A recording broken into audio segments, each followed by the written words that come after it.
Merry Christmas, everybody! Welcome to Phil and Watches. I'm Phil, and today we're going to be talking about the Seiko SKX013. It's a wonderful watch. It's my go anywhere and do anything watch. I got it a year ago from a forum member, and I use it for everything.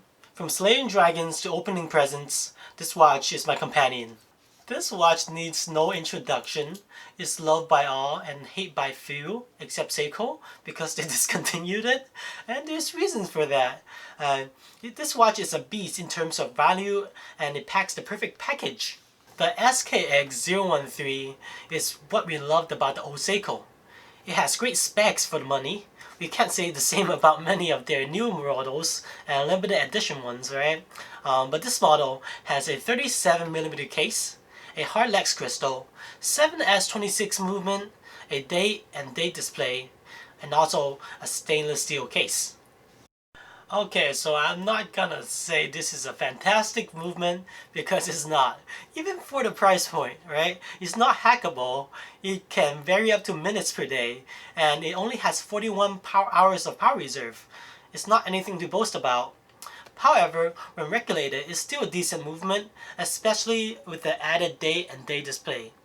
I just wish they used the same movement in their mini turtles, the 4R35, which is hackable and more reliable.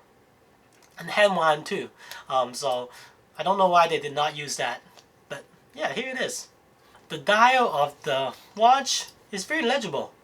It has a date display at 3 o'clock, and the 6, 9, and 12 hour markers are different from the rest, so it's fairly easy to tell the time. I also like the orange text at the bottom. It makes it a little bit more fun, and sprinkled a little Christmas flavor in there, right? I think Seiko knew exactly what they're doing when making this watch. The case is 37mm, a lug width of 20mm, lug to lug 43, thickness 13, and at 200 meters of water resist. It's extremely easy to wear. I love the crown placement at a 4 o'clock. It's like everything has a purpose. The case is made for all size wrists. The lug width make it very easy to change straps, and to lug is really reasonable for daily wear. The thickness is not too thick at 13mm for a dive watch, and at 200 meters of water resistance, this makes it a great diver.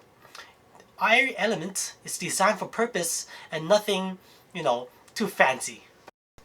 The bezel is one of my favorite parts about the watch. The clicks are very crisp, like a potato chip, with not too much play. 120 clicks is very easy to read and turn. It's also good for timing my bathroom breaks. The hands are your standard Seiko arrow hands, which is very stylish and to the point. Hour markers are loomed, and the clasp is your standard Seiko clasp, very reasonable at this price point. I find it extremely easy to put it on and off, so there's no problem whatsoever. The bracelet is also very good for its age. It does have some slack to it, but overall a very solid bracelet. The rubber strap is also great. I do not have it, but one of my friends Sohel does, and he swears by it. So if you're not a bracelet guy, the strap is also an option. In my opinion, 37mm is a great spot for dive watches, right? The Black Bay 58 is only 39, so there's not too much difference. When I'm comparing it to my 39mm OP and my 34mm, you can see it wears more similar to my 39. And I think many people would prefer the bigger dive watches, and that way you could go for the 007, the SKX007. I like this watch more since I like the way that this sits on my wrist. Money, money, money. The current going price for this watch is about $400 US. It is discontinued, so it has been going up a little bit by a little bit. But it's such a badass watch, and I think it's still a great value. Since there are more competitions within this price range now, like the Mini Turtle and the Orient Diver, this is still a classy and classic watch from Seiko. Let's talk about the goods and bads about this watch. The goods, I love the size and also the functionality.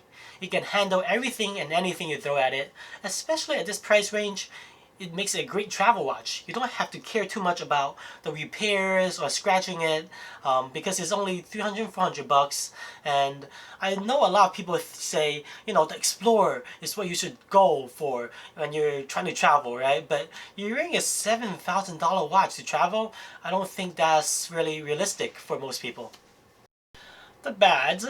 Some people like bigger dive watches, and the movement is also pretty bad.